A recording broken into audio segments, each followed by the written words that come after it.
Okay, so let's continue with the current affairs section. We will start with soda lake. Soda lake ये word काफी अभी news में रहा था. ठीक है, अब अगर मैं आपसे कहूं एसिड और एक कहूं आपसे बेस, तो आपको पता ही है, मैंने आपको पहले भी एक पीएच स्केल के बारे में बताया था. There is something called pH scale in science. अब पीएच स्केल क्या होती है? एग्जाम में सीधा सा क्वेश्चन आ सकता है.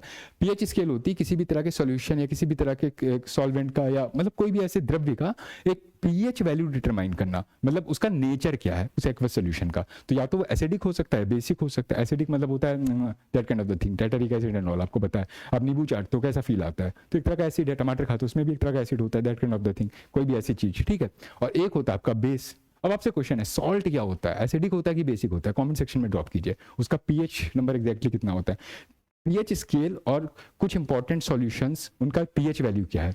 इसकी चार्ट आपको अरिहंत की भी एक मनोहर पांडे की बुक आती है, उसमें भी बनी है, एसएससी लेवल के एग्जाम के लिए वो बुक है. ठीक है, या आप गूगल कर लेना, बहुत सारी वेबसाइट पे आपको पीएच स्केल की चार्ट मिल जाएगी. ठीक है, मैं साइंस टेक नहीं पढ़ा रहा हूँ, मैं इंक्लूड कर लेता हूँ उसको, तो उस पर थोड़ी नजर मार लीजिएगा. कई बार पीसीएस टाइप के एग्जाम्स में क्वेश्चन आ जाते हैं, 4-5 आपको ऑप्शन दे देंगे, कहेंगे वाटर है, ब्लड है आपका, या फिर कोई कोल्ड ड्रिंक है, इनमें से पीएच स्केल किसकी ज़्यादा होगी किसकी कम होगी, पीएच नंबर किसका कम होगा. तो पीएच के बारे में एक खास बात ये होती है कि अगर किसी, ये 7 है, इसे न्यूट्रलिटी कहते हैं. न्यूट्रल मतलब जैसे वाटर है, ना ये एसिडिक होता है ना बेस होता है, तो इसको बोलते हैं कि इसका जो पीएच नंबर है ये 7 रहेगा. अगर आप 7 से ज़्यादा जाते हैं, मतलब 8, 9, 10, 11, तो इसको कहते हैं बेस. वो जो सोल्यूशन होगी उसको बेस या बेसिक कहा जाएगा, बेसिक सोल्यूशन. ठीक है, और अगर 7 से कम वो नंबर है तो इसको कहा जाएगा एसिडिक या एसिड. ठीक है, या एसिडिसिटी को डिटरमाइन करता है. यानी कि मैं कहूँ हाइड्रोक्लोरिक एसिड जो आपकी स्टमक में पाया जाता है. ठीक है, कई बार होता है नहीं एसिडिटी होने लगी, आप जनरली बोल देते हो, तो क्या कहते हो, जाओ इनो जाके घोल के पी लो, उसको पानी बना के न्यूट्रलाइज कर देगी. तो साइंस में बहुत बेसिक सा रिएक्शन होता है कि acid plus base will give rise to salt plus water. ये अपने दिमाग में बिठा लीजिए, जिन्होंने साइंस बेसिकली पढ़ी है, पढ़ के भूल गए. एसिड प्लस बेस जो होता है ये एक न्यूट्रलाइजिंग इफेक्ट क्रिएट करता है, ये मिलकर एक दूसरे को खत्म कर देते हैं खा पी के. ठीक है, तो इसकी वजह से क्या बनता है, सॉल्ट प्लस वाटर. तो एक चीज़ समझ में आ गई होगी, सॉल्ट कुछ अलग चीज़ होती है, तभी कहा कि इसका पीएच वैल्यू एक बार चेक कर लीजिएगा. तो अगर आपके पेट में एसिडिटी होगी, एसिडिटी क्यों होती है, क्योंकि आपका जो स्टमक होता है उसमें अंदर एक एसिड पाया जाता है जिसका नाम हाइड्रोक्लोरिक एसिड होता है. आपको पेट में एसिड होने का रीज़न क्या, खाना पीना खाते हो तो उसको पचाना भी तो पड़ता है ना. तो पचाना क्या, पचाने के 2 रीजन तरीके होते हैं. जब आप डाइजेस्टिव सिस्टम वगैरह पढ़ेंगे बायो में तो वहाँ पर डिटेल में पढ़ाया जाएगा. एक तो मैकेनिकल ग्राइंडिंग जो आपके दांत करते हैं. ठीक है, सलाइवा होती है एक, मतलब आपके सैलिवरी ग्लैंड से सलाइवा जिसे आप लार थूक कहते हो, ये उसमें खाने में मिलती है, तो ये एक ऐसे से करके बिल्कुल गुलगुला सा चीज, लुगदी टाइप की चीज बना देता है. एक मैकेनिकल ग्राइंडिंग की प्रोसेस है, दांतों से कचर कचर करके खाते हैं आप. ठीक है, ये जब आपका एक थक्की सी चीज जो आपके फूड पाइप से आपके ओजोफेगस से आपके अंदर जाना शुरू होती है, तो आपको पता है फिर कहाँ जाती है, स्टमक वगैरह में जाती है. तो इसको और ज़्यादा मतलब डाइजेस्ट करना होता है, इसमें से कई सारे न्यूट्रिएंट्स को निकालना होता है. उसके लिए आपको पता है हमारे पेट में हाइड्रोक्लोरिक एसिड वगैरह एक बहुत ही डाइल्यूट फॉर्म में जनरेट होता है, जो इस खाने के साथ मिक्सअप करके उसको गलाने में हेल्प करता है ताकि सारी न्यूट्रिशन को एब्जॉर्ब किया जा सके. अगर इमेजिन कर लीजिए आपका पेट खाली है और वो हाइड्रोक्लोरिक रिलीज हुआ जा रहा है, तभी कहते हैं खाली पेट हो तो खटी खटी जिसे डकार रहने लगती है, that kind of the thing. कुछ लोगों को आपको पता है अल्सर वगैरह की फॉर्मेशन हो जाती है. कई बार एग्जाम में क्वेश्चन पूछा गया है, the formation of the ulcers is basically related to which of the following.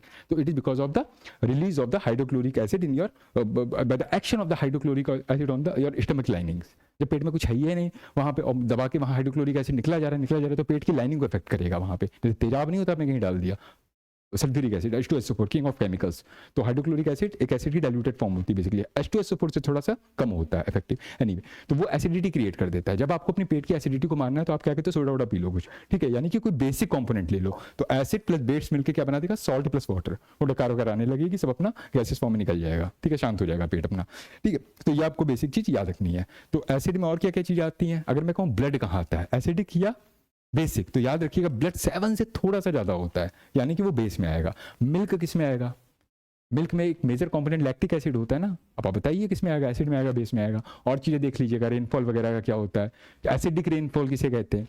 जब आपकी जो रेनफॉल हो रही है, वैसे तो वाटर होता है तो उसे न्यूट्रल होना चाहिए, लेकिन अगर आपके एटमॉस्फेयर में कुछ गैसेस कंपोनेंट ऐसे मिल गए लाइक नाइट्रोजन डाइऑक्साइड NO2, ठीक है, या let's say for example SO2 sulphur dioxide, ये तो गैसेस कंपोनेंट आपने, क्योंकि एग्जाम में क्वेश्चन कई बार पूछा गया, the major cause for acidic gas, which of the 2 gases are responsible for acidic rainfall या एसिड रेनफॉल.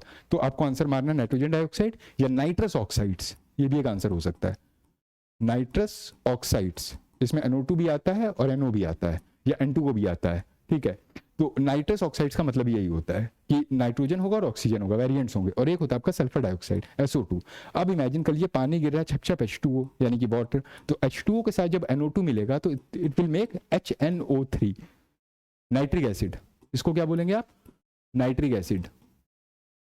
और इमेजिन कर लीजिए कि इसी वाटर में जब SO2 मिल रहा है यानी सल्फर डाइऑक्साइड मिल रहा है तो इट विल मेक H2SO4 यानी कि sulphuric acid. It is the king of chemicals. तो ये दोनों जब चीजें बनती हैं it gives rise to acidic rainfall, acid rainfall. और इसका सबसे बड़ा, एसिड रेन भी बोल देते हैं इसको शॉर्ट में, और इसका सबसे बड़ा नुकसानदायक प्रभाव कहाँ देखने को मिलता है? आपको स्किन कैंसर हो सकता है, आपको स्किन रिलेटेड एलिमेंट्स हो सकते हैं, और बिल्डिंग्स वेजिटेशन पे तो देखने को मिलता है। अब हरी पत्तियां लगी हैं, उस पर एसिड रेन गिर रही है तो उसकी पत्तियां बिल्कुल मुरझा जाएंगी, बर्निंग सेंसेशन हो जाएगी, जल जाएंगी। प्लांट्स में भी तो लाइफ होती है। और साथ साथ में कोई मार्बल टाइप का कंस्ट्रक्शन हुआ है, जैसे ताजमहल को सबसे ज्यादा खतरा मथुरा की ऑयल रिफाइनरी से था, क्योंकि वहाँ नाइट्रोजन डाइऑक्साइड, सल्फर डाइऑक्साइड निकलती थी, एसिड रेनफॉल होती थी आसपास, तो जो मार्बल था उसका कलर येलोइश पड़ने लगा था, जिसके चलते फिर कोर्ट ने डायरेक्टिव दिया कि भैया सारी ऑयल रिफाइनरीज को आसपास के क्षेत्रों में बंद कर दो। अब कहीं और से बादल बढ़ रहे हैं, उड़ के आ रहा है, उसमें कुछ नहीं कर सकते, लेकिन जितना कर सकते हैं उतना तो कर ही सकते हैं। तो एसिड रेन से रिलेटेड बाबू क्वेश्चन पूछे गए। 3 चीजें याद रखिएगा, एक तो होती है ग्रीन हाउस गैसेस, उस पर क्वेश्चन पूछा जाता है, एक एसिड रेनफॉल के लिए जो मेजर फैक्टर्स हैं उससे रिलेटेड पूछा जाता है। तो एनवायरमेंट इकोलॉजी में सेक्शन थोड़ा सा इंपॉर्टेंट है। तो एसिड बेस समझ में आ गया होगा आपको, ठीक है, कि कोई भी इस टाइप की चीजें हैं, H2SO4, HCl, ये सब आपका एसिड में आएगा, और बेस में आपको पता ही है आपका ब्लड आता है, many more things. Anyway, soda lake की हम बात कर रहे थे, वहां से एसिड बेस में चले गए थे। अब नाम में क्योंकि सोडा लगा है तो इसका मतलब कोई बेसिक चीज हो सकती है, कोई ऐसा लेक मतलब होता है वाटर बॉडी, ठीक है। तो ऐसा लेक जिसमें सोडा यानी कि बेस पाई जाएगी, यानी कि इसकी जो pH वैल्यू होगी वो 7 से तो ज्यादा होगी। तो मजे की बात है, इसकी pH वैल्यू 9 से 11 होती है। इमेजिन करिए किस लेवल पे हाई होती है। अब इसके लिए रिस्पॉन्सिबल क्या होता है? High carbonate concentration. आपको पता ही है बेस का मतलब क्या होता है, कार्बोनेट आयंस वहां पे प्रेजेंट होंगे। तो कार्बोनेट किस वे में जा सकता है पानी में, आपको पता ही है, कार्बन डाइऑक्साइड के रूप में हो सकता है, एसिडिक फिक्सेशन वगैरह कुछ हो गया, कार्बन डाइऑक्साइड की वजह से जा सकता है, या कुछ पॉल्यूटेंट्स आपने उसमें रिलीज कर दी, वहां से जा सकता है। एनीवे, हाई कार्बोनेट जब कंसेंट्रेशन होगी तो H2 के साथ जब CO3 मिलेगा तो H2CO3 पॉजिटिव और ये सब बन जाएगा। आपको पता है H2 ऊपर पॉजिटिव रहेगा, CO3 di negative, something like that. Specially the sodium carbonate is responsible for the alkalinity of the water. जैसे एक होता है, अब बार बार होता है एसिडिसिटी ऑफ द वाटर, ठीक है। जब ओशंस वगैरह में, सीज वगैरह में एसिड की वो बढ़ने लगे तो उसकी वजह से क्या होता है, कोरल ब्लीचिंग वगैरह शुरू हो जाती है। तो सेम वे में एक अल्कालिनिटी ऑफ द वाटर को भी कॉन्सेप्ट है जो आगे चलकर सोडा लेक को जन्म देता है, ठीक है। It may also contain high concentration of the sodium chloride and other salts making it saline और the hypersaline lake. Soda lake basically एक बेसिक कंपोनेंट से डील करता है, बेस से। They are highly productive ecosystem, ये चीज आपको याद रखनी है कि जो सोडा लेक्स होते हैं, सोडा लेक एक लेक का नाम नहीं है, सोडा लेक एक ज्योग्राफिकल एक क्राइटेरिया है कि अगर कोई भी वाटर बॉडी है उसकी जो pH वैल्यू है वो 9 से 11 के बीच हो, मतलब दे आर बेसिक और अल्कलाइन इन नेचर, तो उसको आप सोडा लेक डिक्लेयर कर देते हैं, ठीक है। इंडिया में भी ऐसे लेक पाए जाते हैं, चाइना में भी पाए जाते हैं, एशिया में भी बहुत हैं, और अफ्रीका में भी बहुत ज्यादा मिलते हैं, ठीक है। तो उसका नॉमेनक्लेचर आगे देख लेंगे। एनीवे, अब अगर एग्जाम में क्वेश्चन आता है कि पहली बार सोडा लेक के बारे में एक फैक्चुअल इन्फॉर्मेशन पूछ लेगा, यूपीएससी ने पूछा है कि with regard to the word soda lake that was in news recently, पहला ऑप्शन आपको दे दिया उन्होंने कि the pH value of soda lake is 5, गलत हो गया, ठीक है। कितना करना है? 9 to 11 करना है। दूसरा ऑप्शन हो सकता है कि soda lake is not that much high in productivity, या पूछ सकता है कि soda lakes are highly productive ecosystem. तो remember one thing, they are highly productive nature, क्योंकि एसिडिक होगा तो प्रोडक्टिव तो कभी नहीं होगा, क्योंकि अभी आपको बताया कि ओशन एसिडिसिटी की वजह से, ओशन में जब एसिडिक कंपोनेंट बढ़ जाता है वाटर बॉडी में तो कोरल ब्लीचिंग शुरू कर देता है, जो उसमें मैरिन ऑर्गेनिज्म होते हैं उनको मारना शुरू कर देता है, ठीक है। लेकिन एनीवे, जो आपके जो सोडा लेक्स वगैरह चीजें, they are highly productive ecosystem as compare to the fresh water. तो ये फैक्ट याद रखना है, they are the most productive aquatic ecosystem on the earth because of the availability of the dissolved carbon dioxide. Atmosphere में आपको पता ही है हमारे आपकी वजह से कार्बन डाइऑक्साइड बहुत ज्यादा है, तो जब ये वाटर में मिक्सअप हो जाती है कार्बन डाइऑक्साइड तो ये कार्बोनेट पार्टिकल्स को क्रिएट करता है, इसकी वजह से सोडा लेक बनते हैं, ठीक है। It occurs naturally in both the arid and the semi arid region. अब एग्जाम में क्वेश्चन पूछा जाएगा, soda lakes are mostly found in the tropical belt, in the subtropical belt, in the temperate belt, or in the arid regions or in the polar region. So right answer may be arid and the semi-arid region. And if I ask you that globally try to identify some of the arid spots, कि कौन कौन से वो globally geographically located arid spot हैं जहाँ पे arid मतलब होता है ना सूखा, ठीक है, मरुस्थल टाइप की जगह, रेगिस्तान। तो ऐसे कौन से स्थान है, जैसे अफ्रीका में सहारा डेजर्ट का रीजन हो गया, साहेल रीजन हो गया पूरा का पूरा, ठीक है। साहेल सहारा दोनों डिफरेंट ज्योग्राफिकल वर्ड्स हैं, ज्योग्राफी पढ़ेंगे, मैपिंग पढ़ेंगे, वहां पे हम देख लेंगे कि साहेल रीजन में कौन कौन सी कंट्रीज आती हैं, सहारा में कौन सी आती है, तब तक आप लोग खुद सर्च कर सकते हैं। इंडिया में आपको पता है कौन सा होता है, थार मरुस्थल, थार डेजर्ट होती है जो अरावली की आपके वेस्टर्न साइड में पाई जाती है। फिर अगर मैं उधर मंगोलिया साइड की बात करूँ, चाइना की बात करूँ, तो आपको पता ही वहाँ पे गोबी डेजर्ट है आपकी, ठीक है, मंगोलिया में है, ये बात चेक कर लीजिए, ये साइबेरिया में है, ये चाइना में है, पता होना चाहिए। टकलामखान डेजर्ट है, ऐसे बहुत सारे आपको एरिड सिस्टम आपको एशिया में भी मिल जाएंगे, अफ्रीका में भी मिल जाएंगे। एनीवे इनको टेम्परेट डेजर्ट्स भी बोलते हैं, ट्रॉपिकल डेजर्ट, सॉरी। फिर आपको पता है कोई टेम्परेट डेजर्ट्स भी होंगी, तो देख लीजिएगा, जैसे लद्दाख वगैरह, उसको क्या कहेंगे आप, है ना। तो that was about that soda lake. अब सोडा लेक की लोकेशन देख लीजिए कहीं पे इन द वेस्टर्न कनाडा।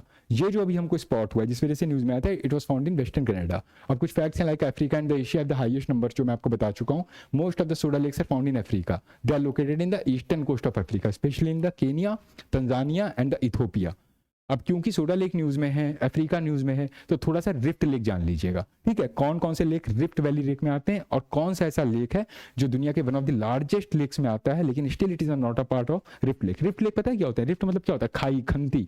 तो जब ये अफ्रीकन प्लेट थी, ये दो में विभक्त हो गई, टूटने लगी, पूरा नहीं टूटा, मतलब एक रिफ्ट का इसने क्रिएशन कर दिया। तो start somewhere from the Uganda Kenya region and it ends up to the Red Sea. मतलब कुछ लोग ये भी कहते हैं जो रेड सी का फॉर्मेशन है बेसिकली वो हुआ इसलिए है कि जो अफ्रीकन कॉन्टिनेंट था ये थोड़ा सा ऐसे ब्रेक हो गया। अफ्रीका देखो ना कैसे है, ऐसे करके, जैसे मान लो ये अफ्रीका है, तो आप देखोगे एशिया से कैसे जुड़ा, यहाँ पे रेड सी जाती है, तो ये थोड़ा सा हिस्सा सिनाई पेनिनसुला का, ये अफ्रीका को एशिया से जोड़ता है। तो हो सकता है इनके बीच में रिफ्ट पड़ गया, दरार पड़ गई, जिसमें बाद में पानी भर गया। एक्चुअली में जो हिब्रू लिटरेचर है, यहूदी लिटरेचर, वहाँ पे रेड सी के बर्थ से रिलेटेड यही कहानी आती है कि जो मोजेस थे, जब अपने भाई राम से परेशान हो गए बेचारे यहाँ अफ्रीका के इधर वाले रीजन से, मतलब इजिप्ट वाले रीजन, इजिप्ट के राजा हुआ करते थे लोग, ये लोग जब एशिया साइड में मूव करते हैं जहाँ land of milk and honey, इनको प्रॉमिस लैंड दिया गया था, तो बताते हैं राम से की सेना इनके पीछे पीछे आ रही थी, तो मोजेस ने ऐसे करके उठाया और रिफ्ट क्रिएट हो गई, बाद में उसमें पानी भर गया, तो उसकी वजह से रेड सी हो गई। तो हिब्रू लिटरेचर में भी वो कॉन्टेक्स्ट आता है, लेकिन ज्योग्राफिकली तो आप कहानियों से नहीं चल सकते ना, तो ज्योग्राफी यही कहती है कि एक रिफ्ट वैली क्रिएट हुई थी, और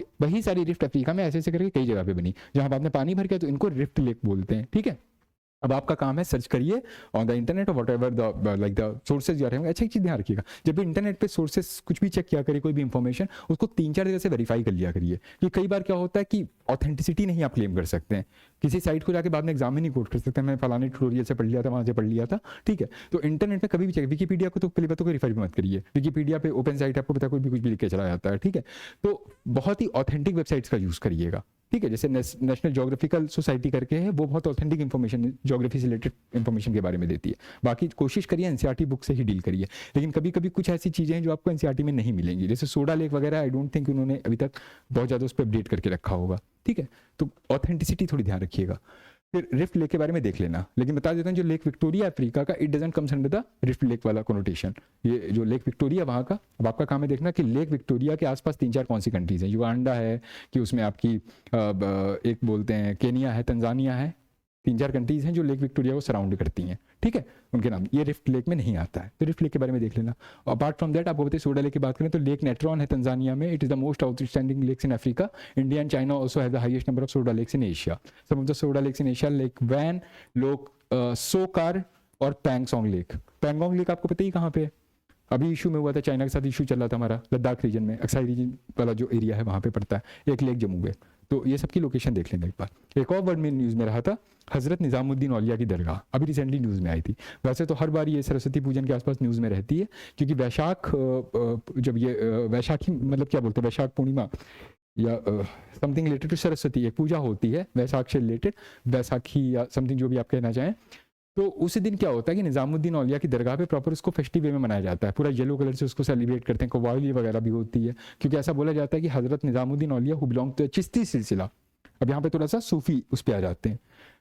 एक कॉन्सेप्ट होता है सूफीज़म का इस्लाम में, ठीक है, इस्लाम में नहीं है बेसिकली, ये बाद में एक ट्रेडिशन, जैसे हमारे यहाँ हिंदुज़म में भक्ति मूवमेंट की ट्रेडिशन शुरू हुई थी इंडिया में, तो उसी पीरियड में समवेयर एक सूफीज़म का भी कॉन्सेप्ट आया था इस्लाम में, क्योंकि इस्लाम आपको पता है शरीयत प्रिंसिपल्स को इंप्लीमेंट करने के बारे में है, ठीक है, disciple surrender something like that, तो उसमें एडहेरेंस टू कमांडमेंट्स पे बड़ा फोकस दिया जाता है। तो उसमें कुछ लोग बड़े लिबरल थॉट के थे, तो उनको बोला गया कि हम लोग एक डिफाइंड फ्रेमवर्क में नहीं काम कर सकते, जैसा जैसे हमको आप गाइडलाइन दे रहे हो, हम थोड़ा फ्री वे में ईश्वर की पूजा करना चाहते हैं, जैसे हमारे यहाँ भक्ति मूवमेंट वाले थे। आपको पता है हिंदू दर्शन में, आपको पता है जो योग दर्शन है उसके 3 मार्ग बताए गए हैं, भक्ति, ज्ञान और कर्म, ठीक है। तो भक्ति मतलब होता है devotion and surrender to God, उसमें आपको कोई मंत्र आता हो, कोई पूजा करने का तरीका आता हो, कुछ फर्क नहीं है, बस भगवान का नाम जपते रहो, जैसे इस्कॉन की राधा कृष्ण मूवमेंट है, ठीक है। सेम वे इस्लाम में भी एक सूफी मूवमेंट आई, तो इन लोगों ने जो कंजर्वेटिव एलिमेंट्स थोड़ा अलग हो गए, लेकिन इसमें भी बहुत सारे स्कूल्स बन गए।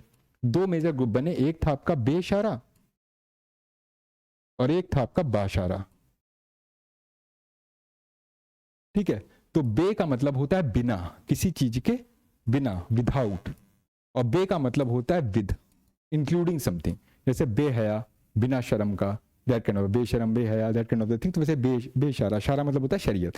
तो जो शरीयत के प्रिंसिपल से बहुत ज्यादा स्ट्रिक्ट एडेंस ना रखे उसको बोलेंगे बेशारा, मतलब कंपेरेटिवली लिबरल हो। ठीक है, और बाशारा का मतलब है जो शरीयत प्रिंसिपल से बहुत ज्यादा अटैच हो। ठीक है, वो सूफी ग्रुप, सूफी स्कूल जो कि शरीयत प्रिंसिपल्स के अकॉर्डिंग ही काम कर रहा हो, highly conservative in nature, Aurangzeb type का आदमी हो। ठीक है, यहाँ पे अकबर जहांगीर टाइप के लोग आ जाएंगे, that kind of the thing. तो सूफीज्म में दो ब्रॉड ग्रुप थे। अपार्ट फ्रॉम दैट बहुत सारे सिलसिला बने। सिलसिला का मतलब होता है काइंड ऑफ, जैसे आप आर्ट एंड कल्चर में पढ़ते हो ना, बहुत सारे स्कूल्स डेवलप होते हैं, जैसे राजस्थानी स्टाइल, पहाड़ी art, that kind of the thing. तो सूफीज्म में भी बहुत सारे स्कूल्स बनते चले गए।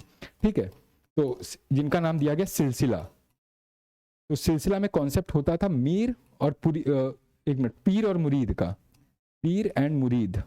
तो पीर का मतलब होता था जो इनका गुरु है, जैसे हिंदुज्म में चलता है ना गुरु शिष्य परंपरा, एक गुरु है और उसका एक शिष्य है, डिसाइपल है। तो इसमें पीर मुरीद चलता है। पीर का मतलब होता है गुरु, मुरीद का मतलब होता है आपका डिसाइपल या शिष्य। तो जब आप एंशिएंट हिस्ट्री पढ़ेंगे, मेडिवल पढ़ेंगे बेसिकली, तो मेडिवल में जब भक्ति मूवमेंट पढ़ेंगे वहीं पर सूफीज्म पढ़ा जाता है, तो वहाँ डिटेलिंग हो जाएगी। बट सिलसिला आपको पता रखना क्या होता है, बेसिकली ऑर्डर होता है। ठीक है, एक ऑर्डर है सूफीज्म का, एक स्कूल है, तो उसमें किसी सिलसिला होता है, एक सुहारवर्दी होता है, एक आपका नक्शबंदी होता है। ठीक है, ऐसे कई सारे हैं। ठीक है, तो देख लेना कौन सा सिलसिला किसका फाउंडर बाकी बिल्ला है, किसका फाउंडर आपका कौन है। ठीक है, ये सब चीजें देख लीजिएगा। अब क्योंकि यहाँ पे क्या था, हम हजरत निजामुद्दीन की बात कर रहे थे, तो ये एक सूफी सेंट थे, तो मतलब किसी सिलसिला से आते होंगे। तो ये आते थे चिश्ती सिलसिला से। चिश्ती सिलसिला जो है काफी लिबरल माना जाता है, बहुत ज्यादा कंजर्वेटिव या ऑर्थोडॉक्स नहीं है। यानी इसका जो मेंबर था औरंगजेब तो नहीं रहा होगा, सीधी सी बात है। औरंगजेब किसका था या फाइंड करिए, नक्शबंदी का था, सुहारवर्दी का था, इन्हीं दोनों में से किसी का था। चेक करिए, दो ऑप्शन मैंने एलिमिनेट कर दिए, तो आपके लिए छोड़े। चिश्ती का नहीं था। Chishti was about liberal. तो जितने भी लिबरल सुल्तान रहे हैं, जितने भी लिबरल बादशाह रहे हैं मुगल डायनेस्टी में, ये सब चिश्ती से जुड़े थे। जैसे मैं अकबर का नाम लूंगा, अकबर किस सूफी से जुड़ा था, जो चिश्ती सिलसिला के था। अगर आपने मुगल आजम देखी होगी, कुछ देखी होगी, तो the movie started from that point only, कि आगरा में एक जगह थी, वहाँ पे एक सलीम चिश्ती थे। अभी एक वेब सीरीज भी आई थी इस पे, ताजमहल करके, उसमें भी ये सब दिखाया है, धर्मेंद्र बना था उसमें।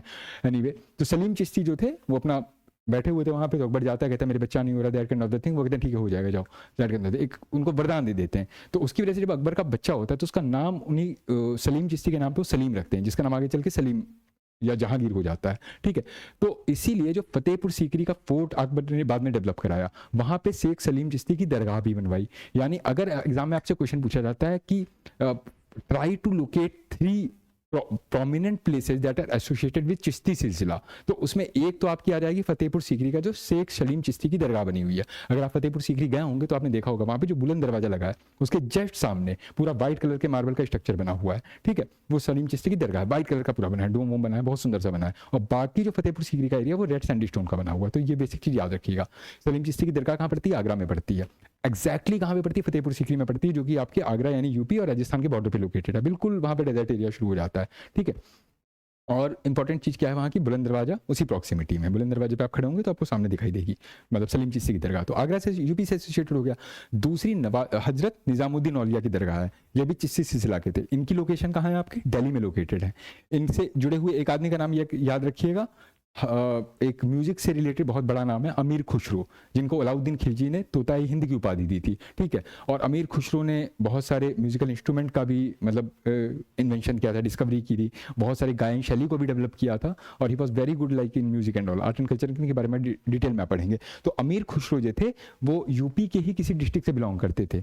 अब आपको चेक करना है बदायूं से बिलोंग करते थे कि कहीं और से बिलोंग करते थे। एनीवे, तो हजरत निजामुद्दीन के डिसाइपल हुआ करते थे। तो जो यहाँ पे बसंत पंचमी मनाने की शुरुआत हुई, अभी बताया था मैंने आपको, येलो कलर से पूरा वो करते हैं, वो इन्हीं दोनों की कन्वर्सेशन पे था। हजरत निजामुद्दीन ने उनसे पूछा, निजामुद्दीन औलिया ने, कि ये येलो कलर की औरतें सब लेके क्यों जा रही हैं, मटकियाँ वटकियाँ लगा के येलो कलर के कपड़े पहने। तो उन्होंने बताया हिंदुओं में बैसाख ये आपका बसंत पंचमी का त्यौहार होता है, इसमें सरस्वती की पूजा होती है। तो उन्होंने कहा ठीक है, जब मेरी दरगाह बने तो वहाँ पर इसको मनाया जाए, इसीलिए आज तक मनाते हैं। तो the festival of Basant Panchami is associated with Chishti सिलसिला सूफी सेंट। तो याद रखना आपको हजरत निजामुद्दीन, जो कि आपके दिल्ली में लोकेटेड है। और इसकी प्रॉक्सिमिटी में और भी बहुत लोगों के वहाँ पे मुस्लिम बने हुए हैं, मतलब जिनकी समाधियाँ बनी हुई हैं, जिसमें एक आपकी जहांगीर की, इनके बारे में लिखा हुआ मैंने यहाँ पे, तो एक्चुअली आप देख सकते हैं। ठीक है, लाइक जहांआरा बेगम, ये शाहजहां की एक फेवरेट बेटी हुआ करती थी, इसका भी ये इनकी डिसाइपल थी। ठीक है, तो इसकी भी वहीं पे बनी है। अमीर खुसरो ने भी कहा था कि मेरे गुरु के बगल में ही मुझे दफनाया जाए, तो ये भी इसी कॉम्प्लेक्स में लोकेटेड है। तो ये 2 नाम आप याद रखिएगा। बाकी सारी इन्फॉर्मेशन मैंने आपको इनके बारे में दे ही दी है, ठीक है। ये इनका कंस्ट्रक्शन कब हुआ था, समवेयर लाइक ये इस पीरियड को बिलोंग करते हैं, 13th सेंचुरी को, हजरत निजामुद्दीन। अगर मैं कहूँ आपसे, मैंने आपको 2 जगहों के नाम बता दिए, एक आगरा में लोकेशन बता दिया आपको सलीम चिश्ती वाली, एक बता दी दिल्ली में निजामुद्दीन औलिया की। एक क्या कोई और सूफी सेंट का नाम बता सकते हैं आप जो चिश्ती सिलसिला से एसोसिएटेड है और इंडिया में बहुत उनकी रिवर्ड साइट है, जिसमें बहुत सारे फिल्म आर्टिस्ट और बहुत सारे पॉलिटिशियन वगैरह जाते हैं चादर चढ़ाने के लिए। अजमेर में एक दरगाह पड़ती है जिसका क्या नाम है आपका, अजमेर शरीफ की दरगाह है, वो बनी थी मोइनुद्दीन चिश्ती के मतलब उस पर, ठीक है। तो मोइनुद्दीन जो चिश्ती थे आपके, ये समवेयर मोहम्मद घोरी के साथ आए थे, और मोहम्मद घोरी ने आपको पता ही है जब आपका बैटल ऑफ तराइन लड़े, उसके बाद ये राजस्थान साइड में लड़ाइयाँ लड़ी, अजमेर साइड में लड़ी, तो उसके बाद जो मोइनुद्दीन चिश्ती थे ये अजमेर में ही सेटल हो गए, तो अजमेर में ही इनकी प्रॉपर वो दरगाह बनी हुई है, ठीक है। तो वो भी चिश्ती सिलसिला से रिलेटेड थे। तो ये 3 नाम याद रखिएगा, because we were talking about the Chishti silsila. फिर हम आगे चलते हैं थोड़ा सा। एक ये आयशे की रिपोर्ट आई है, all India survey on the higher education, ठीक है। यहाँ पे 2 क्वेश्चन बन सकते हैं कि पूरी रिपोर्ट आपसे नहीं पूछेगा, बस अब फैक्चुअली पूछा तो कौन सी मिनिस्ट्री रिलीज करती, तो मिनिस्ट्री ऑफ एजुकेशन किस चीज़ से डील करती है, बेसिक एजुकेशन, प्राइमरी एजुकेशन और द हायर एजुकेशन। तो याद रखिएगा all India survey on the higher education, ये हायर एजुकेशन से स्पेसिफिकली रिपोर्ट डील करती है। और इसमें किस चीज़ टाइप की बातें की जाती हैं, जैसे ग्रॉस एनरोलमेंट रेशियो यानी कि GER, एक वर्ड आता है GER, ग्रॉस एनरोलमेंट रेशियो, यानी ओवरऑल जैसे ग्रॉस डोमेस्टिक प्रोडक्ट होता है वैसे ग्रॉस मतलब समग्र, एनरोलमेंट मतलब कितना एनरोलमेंट हुआ है as compare to male and the female, that kind of the thing. तो जेंडर पैरिटी इंडेक्स पर स्टूडेंट एक्सपेंडिचर कितना हुआ है, इंस्टीट्यूशन की डेंसिटी कितनी है, ग्रॉस एनरोलमेंट रेशियो कितना है, पिपल टीचर रेशियो कितना है, मतलब शिक्षक और जो पढ़ने वाले विद्यार्थी हैं इनके बीच में कितना रेशियो, यानी 100 बच्चों पर कितने टीचर पढ़ा रहे हैं, 2 टीचर हैं कि 3 टीचर हैं। जितने ज़्यादा टीचर हैं और जितने कम बच्चे हैं उतने ही अच्छा है, लेकिन जितने कम टीचर हैं बच्चे बहुत ज़्यादा हैं तो वो थोड़ा खतरनाक होता है। डिजिटल मीडियम के लिए तो बहुत अच्छा है, कोई बात नहीं, घर से बैठे वर्चुअली क्लास करें, लेकिन अगर ऑफलाइन चल रहा है तो एक टीचर 1000 लोगों को एक साथ अटेंशन नहीं दे सकता है ना। तो ये सब कंसर्न इसमें देखे जाते हैं। तो अब आपको समझ में आ गया कि आयशा रिपोर्ट किससे डील करती है, that was all about it. इसके कुछ हाइलाइट्स देख लीजिएगा। हाइलाइट्स का मतलब ये है कि इसकी रिपोर्ट में फाइंडिंग क्या आई है। फाइंडिंग ये है आपकी कि 2021-22 में the overall gross enrolment ratio यानी GR in the higher education for the age group of 18 to 23। अब 18 से 23 मतलब क्या, हाई स्कूल इंटर हो गया, ऑब्वियस सी बात है। हायर एजुकेशन में क्या आएगा, ग्रेजुएशन, पोस्ट ग्रेजुएशन, फिर डॉक्टरेट, PhD वगैरह, है ना। तो जब आपकी 18 साल से शुरू हो जाती है तो 18 से 23 years it increase from to 28.4%। Earlier कितना हुआ करता था, 27%। यानी अगर एग्जाम में क्वेश्चन आता है कि जो GR है वो बढ़ा है या घटा है, तो ऑब्वियसली होता है बढ़ा है, 1% ही बढ़ा लेकिन बढ़ा है। फीमेल GER ये भी बढ़ा है आपका, इट ऑल्सो इंक्रीज टू 28.5%। देखिए मिलता जुलता डेटा 28.4, 28.5। आपको डेटा स्टैट्स बहुत ज़्यादा याद नहीं रखने, बस इतना पता रखना कि बढ़ा है या घटा है, यानी कि GR ओवरऑल जो है वो बढ़ा है, और फीमेल का जो ग्रॉस एनरोलमेंट रेशियो है वो भी पिछले साल की कंपेरिजन में बढ़ा है, ठीक है। The GER of scheduled caste, ये भी ऑब्वियसली बात है बढ़ा ही होगा, scheduled tribe, it has also increased by around 2%, क्योंकि गवर्नमेंट के बहुत सारे स्कॉलरशिप प्रोग्राम चल रहे हैं, सब कुछ चल रहा है, उनको मोटिवेट किया जा रहा है कि आइए आप हायर एजुकेशन वगैरह लीजिए, आपको स्कॉलरशिप वगैरह बहुत अच्छी मिलेगी, that kind of the thing. यही सब स्टैट्स हैं कि पहले इतना हुआ करता था SC का, फिर इतना हुआ, फिर ये बढ़ के 27 हो गया, 25 हो गया, तो 25 से 27 चला गया, और यहाँ 23 से STO में 25 चला गया, ठीक है। OBC में भी जो एनरोलमेंट है बढ़ा है, 1.63 करोड़ जो था अब हो गया है, पहले 1.13 करोड़ था, ठीक है। अब क्या है, about 78.9% of the total students are enrolled in the under graduate level and all. ये सब सारे फैक्चुअल इन्फॉर्मेशन है। इसके अलावा ये जो आशिक फाइंडिंग होती है इसमें एक और चीज़ देखी जाती है कि ज़्यादा जो एनरोलमेंट हुए हैं वो साइंस की फील्ड में हुए हैं या आर्ट्स की फील्ड में हुए हैं या कॉमर्स की फील्ड में हुए। आर्ट्स मतलब होता है जो ह्यूमैनिटेरियन वाले सब्जेक्ट होते हैं, जैसे सोशल साइंसेज वगैरह हो गया। फिर ये देखा जाता है कि ज़्यादा एनरोलमेंट किस सेक्शन में हुए हैं। अपार्ट फ्रॉम दैट मेल और फीमेल की भी कंपेरिजन की जाती है कि फीमेल्स ने किस टाइप के ग्रुप्स में ज़्यादा पार्टिसिपेशन लिया, साइंस में ज़्यादा एनरोलमेंट लिया है कि आर्ट्स में लिया, ये सारी चीज़ें भी हैं। तो अब आपको कॉमन सेंस से पता होगा। देखिए फीमेल के साथ में एक इशू होता है जोग्राफिकल प्रॉक्सिमिटी का, क्योंकि जब लड़कियां बड़ी होने लगती है स्पेशली 12th तक तो उनके घर वाले तो प्राइमरी एजुकेशन हर जगह अवेलेबल है। आप किसी भी सिटी में चले जाइए 5th 6th तक आपको क्लास मिल जाएंगे, 10th तक के आपको मिल जाएंगे, इंटर कॉलेज आपको मिल जाएंगे। लेकिन अगर ग्रेजुएशन के लिए डिग्री कॉलेज आप ढूंढने जाएंगे तो आपको डिस्ट्रिक्ट्स में बहुत कम मिलेंगे। अब होगा कि हर बच्चे का सपना होता है मैं अच्छे से अच्छे कॉलेज में जाऊँ, अच्छे से अच्छे यूनिवर्सिटी में अप्लाई करूँ, लेकिन सबके घर में बहुत ज़्यादा लिबरल माहौल नहीं होता है, ठीक है। तो उनके पेरेंट्स क्या कहते हैं कि बेटा ठीक है 12th तक पढ़ाई लिखाई जो थी आसपास के स्कूल दाखिल ली, अब ग्रेजुएशन के लिए मान लीजिए कोई यूपी के किसी या ईस्ट यूपी के या बिहार के किसी गाँव को कोई लड़की बिलोंग करती है, बहुत ही लिबरल मिडिल क्लास फैमिली से आती है। अब उसके पेरेंट्स जनरली उसको नहीं अलाउ करेंगे कि दिल्ली यूनिवर्सिटी में जाके तुम एडमिशन ले लो, क्योंकि आए दिन Delhi is not safe for women, इस टाइप की चीज़ें सुनने में आ रही हैं, ठीक है। आपको पता ही अलग अलग रिपोर्ट्स आती हैं, क्राइम रिलेटेड सर्वेज आते हैं, निर्भया रेप केस जब से हुआ था वो भी आपको पता ही है, एक वर्किंग गर्ल हुआ करती थी, ठीक है। तो इन सब चीज़ों से पेरेंटल परसेप्शन या सोशल परसेप्शन ऐसा बन जाता है कि the women residing alone specially in her education वाला पीरियड, तो urban metropolitan cities are not very safe for her. तो इस वजह से ये अपने वार्ड्स को जल्दी भेजने को तैयार नहीं होते। लड़कों को तो मान भी जाते हैं, जबकि क्या लड़कियों के साथ प्रॉब्लम नहीं होते हैं, लड़के ड्रग एडिक्ट्स हो जाते हैं, अल्कोहलिक हो जाते हैं, उनके साथ भी प्रॉब्लम होती है, लेकिन ऐसा सोशल एक परसेप्शन बना कि लड़कियों को अलाउ नहीं करते हैं। तो कॉमन सेंस की बात है कि जो क्रॉस एनरोलमेंट रेशियो होगा हायर एजुकेशन में, कि लड़कों की तुलना में लड़कियों का हमेशा कम रहेगा, गवर्नमेंट कितना भी इनिशिएटिव लगे, it is majorly because of the social perception. और अगर एनरोलमेंट रेशियो होगा भी तो ज़्यादातर ये डिस्टेंट लर्निंग प्रोग्राम्स में होता है। उनके घर वाले अलाउ तो कर देते हैं पढ़ना, लेकिन कहते हैं कि बेटा प्राइवेट फॉर्म भर दो, घर बैठे पढ़ाई कर लो, ठीक है, जाके एग्जाम दे आना। तो इसको डिस्टेंस लर्निंग प्रोग्राम कहते हैं ना, घर बैठे क्लास करना, that kind of the thing, कि आपका सब्सक्राइब करा लिया, घर पे सिलेबस आ गया, पढ़ो, बस प्रोजेक्ट जमा करो, एग्जाम देने चले जाओ, साल भर आपको क्लासेस करने नहीं आना है। मतलब भाई सोशल परसेप्शन वगैरह के चलते। तो ये तो मेजर कॉजेज ही हो गए। एक और परसेप्शन होता है साइंस और आर्ट का। ऐसा माना जाता है, मैं बायोलॉजिकल डिस्कशन पे नहीं जाऊंगा, लेकिन जो साइंस के जो सब्जेक्ट्स होते हैं, साइंस रिलेटेड डिसिप्लिन होते हैं, जिनके लिए कॉमन वर्ड अब यूज किया जाने लगा है स्टेम, ठीक है, science, technology, engineering and mathematics, ठीक है। तो जो स्टेम एक ब्रॉडर क्लासिफिकेशन है, इसमें माना गया है कि लड़कों का पार्टिसिपेशन कंपेरेटिवली ज़्यादा है एज कम्पेयर टू लड़कियां।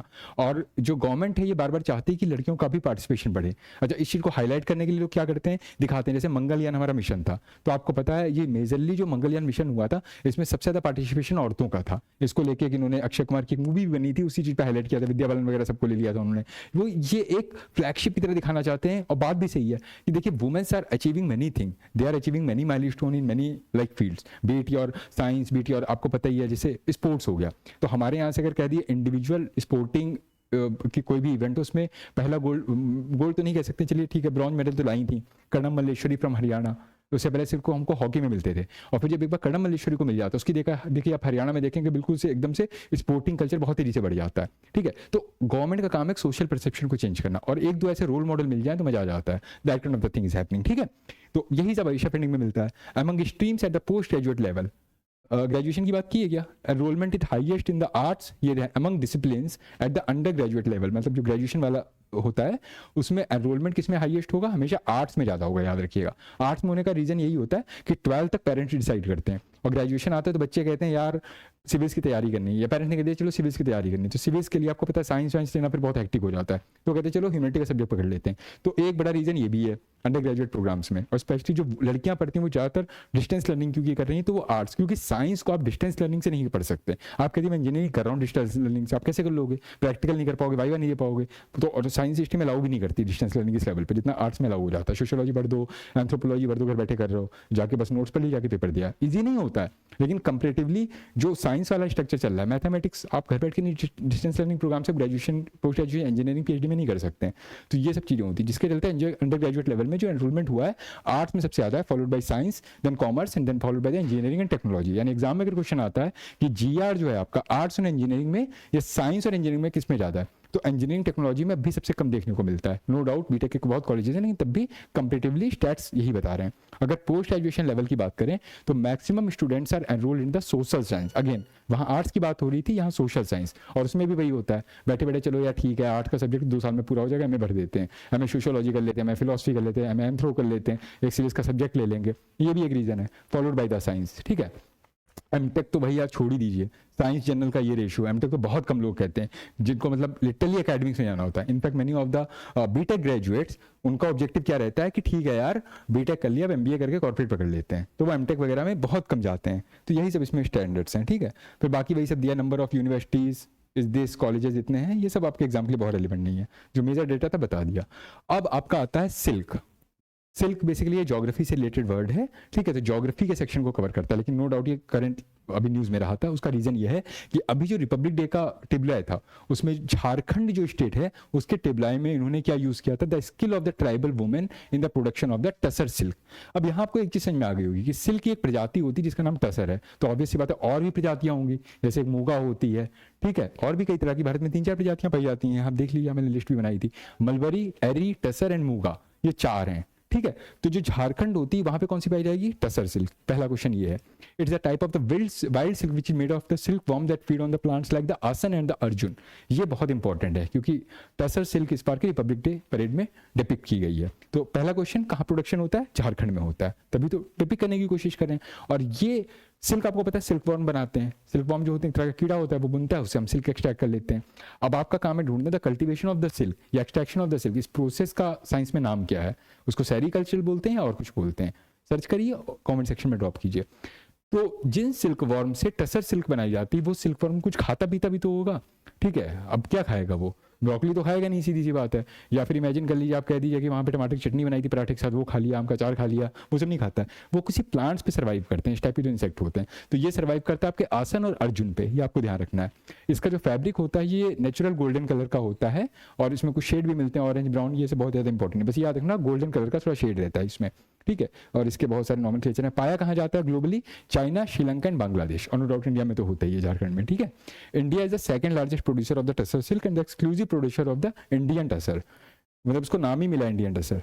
और इंडिया में कहाँ पाया जाता है, मध्य प्रदेश, झारखंड एंड छत्तीसगढ़, और currently Jharkhand is the largest producer, तभी उन्होंने टेबल में शो किया था।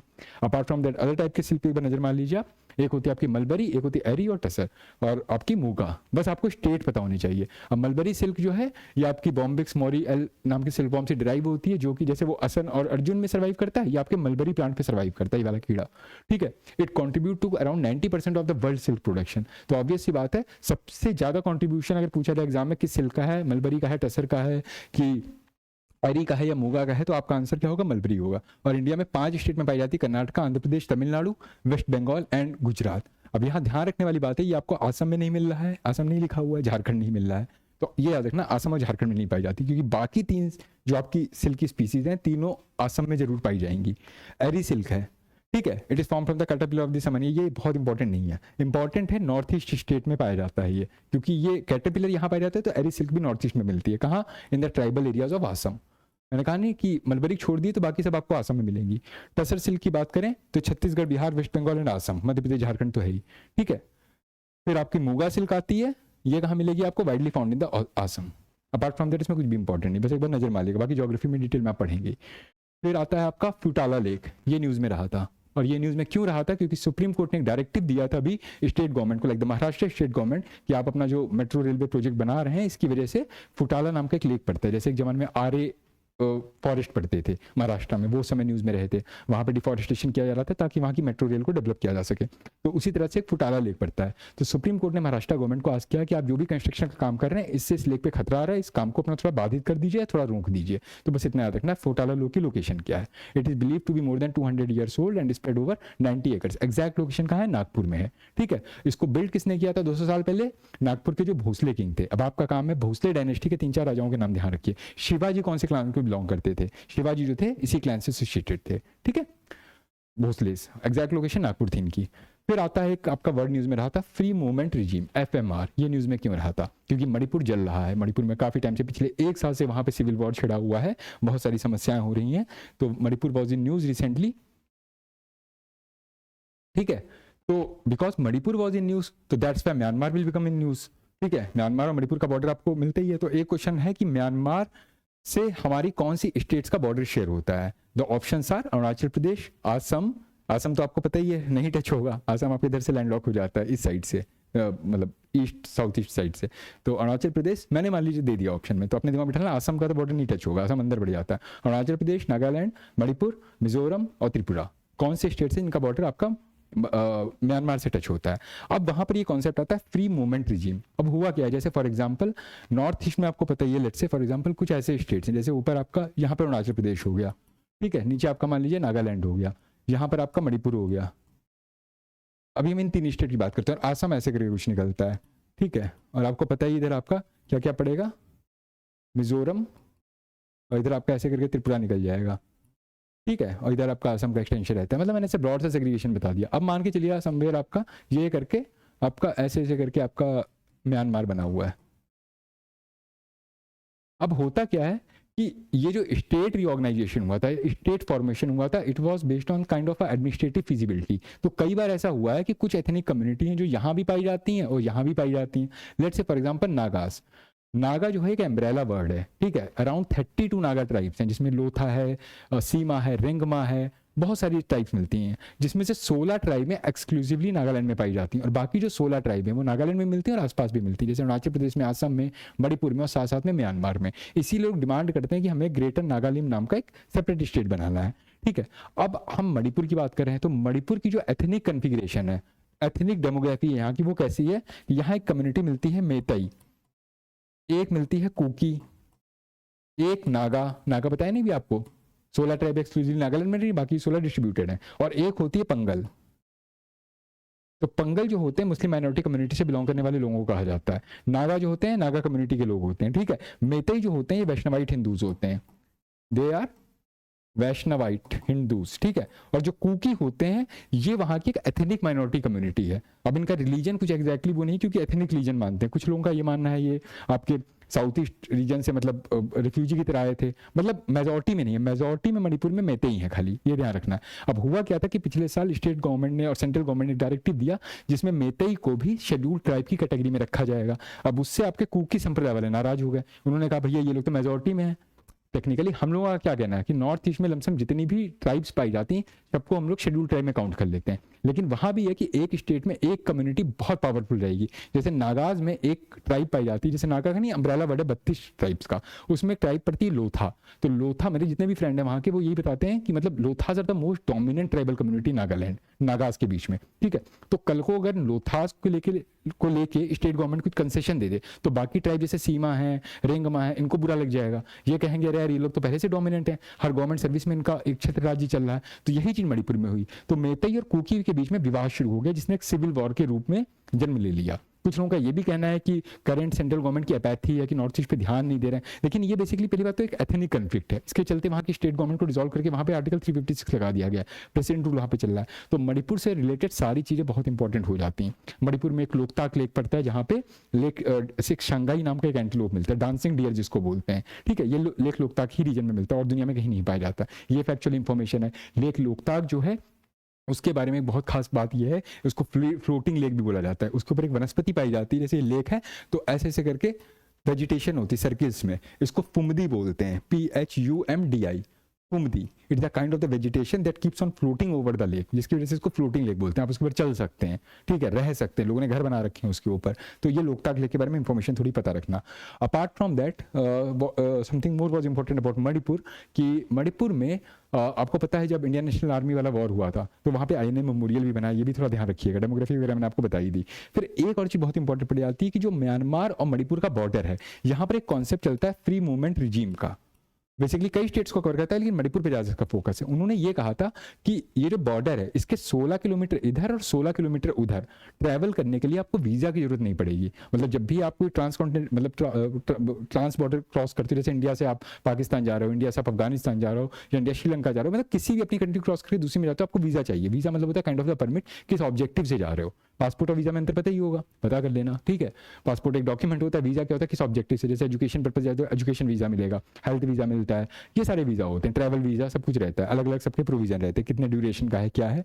तो free movement regime visa concept को काउंटर करने के लिए कि वीज़ा का कॉन्सेप्ट क्या होता है, दो देशों के बीच में दूरियां बढ़ाता है, आप फ्रीक्वेंटली नहीं जा सकते हो। लेकिन क्योंकि मैंने कहा बहुत सारी एथनिक ट्राइब्स ऐसी जो मणिपुर में भी रहती हैं, म्यांमार में भी रहती हैं, उनके बीच में कॉमन पड़ जाती हैं, तो उनमें आना जाना आपस में लगा रहता है। तो इस चीज को फैसिलिटेट करने के लिए गवर्नमेंट ने एक छूट दे रखी थी, कहा 16 किलोमीटर इधर उधर तुम आराम से ट्रैवल करो। लेकिन इसके चक्कर में हुआ क्या, ड्रग सप्लाई वगैरह बढ़ गई, बहुत सारे इंसर्जेंट्स से जो इंडिया से मणिपुर में कांड करते थे और वहां भाग जाते थे, वहां जाके रहने लगते थे, या वहां के लोग थे इधर कैंप लगा के बैठे हुए थे।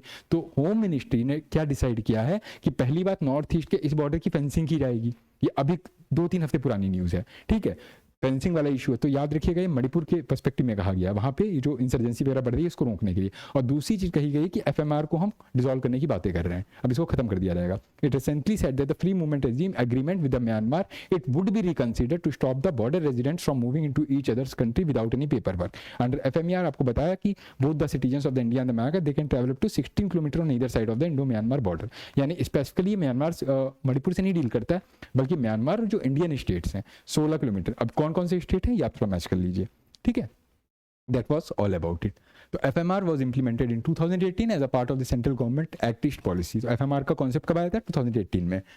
फिर IMB बॉर्डर के बारे में कि it runs around 1643 kilometre in the 4 states of the Manipur, Mizoram, Nagaland and Arunachal Pradesh. मैं आपको पहले बता चुका हूँ, ठीक है। उसके बाद एक क्वेश्चन और पूछ सकते हैं कि इस बॉर्डर को गार्ड कौन करता है, तो आसम राइफल गार्ड करती है। तो that was all about it this particular session of current affair. We will be continuing with our next parts in the next topic in the subsequent one. Thank you so much.